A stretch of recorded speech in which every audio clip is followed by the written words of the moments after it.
much. It's an honor to be here. I like coming out to the Central Valley. I actually do it more than you'd expect. And I'm making a little road trip out of it. I'm going to be at the Boynton Park Car Forums tomorrow. Because I grew up in Orange County, so it's a nice excuse to go visit family and then talk to more lovely car members like yourselves. So yeah, Prop 10 and is all about renters' rights and rent control specifically. I'm curious in the room, how many of y'all are renters? And how many of y'all have been renters at some point in your life? All right, okay. And then perhaps have family members currently who are renters? Yeah? You?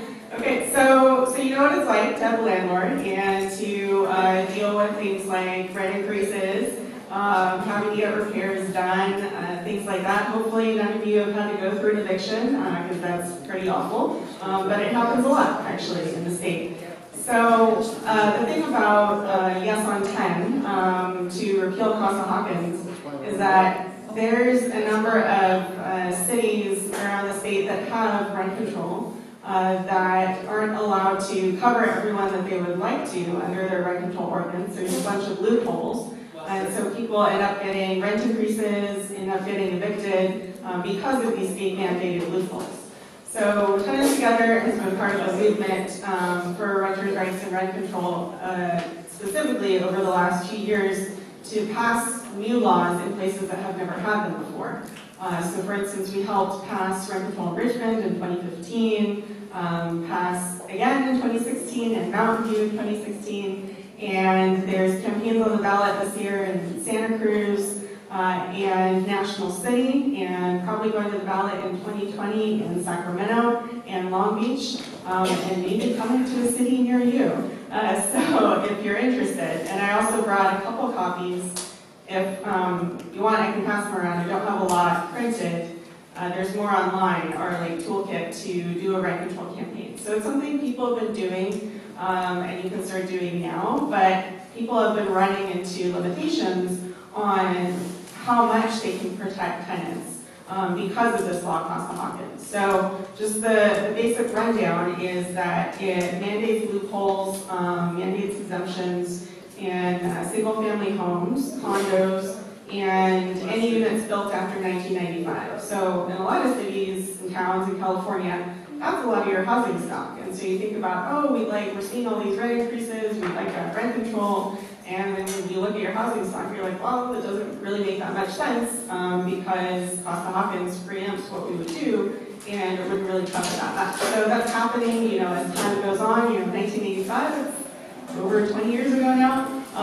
That housing isn't new construction anymore. So there's a lot of debates going on as to what should be covered under rent control, how it affects new construction, that kind of thing. And those are debates we think we should be able to have again. And so just repealing Costa-Hawkins and voting yes on 10 makes it so we can start to talk about expanding rent control, where we haven't been able to talk about that before.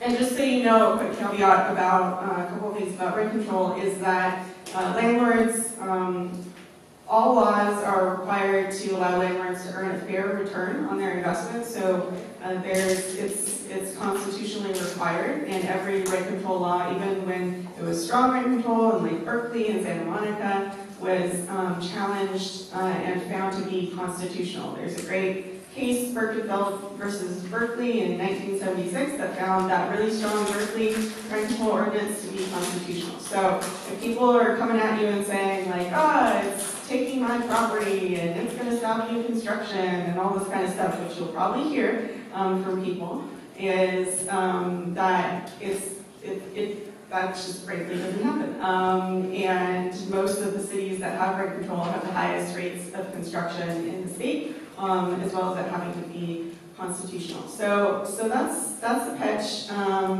generally, and I could say a lot more about it. And so make sure to check out our website if you can, or the additional information in your red bags there. And I'll leave it at that.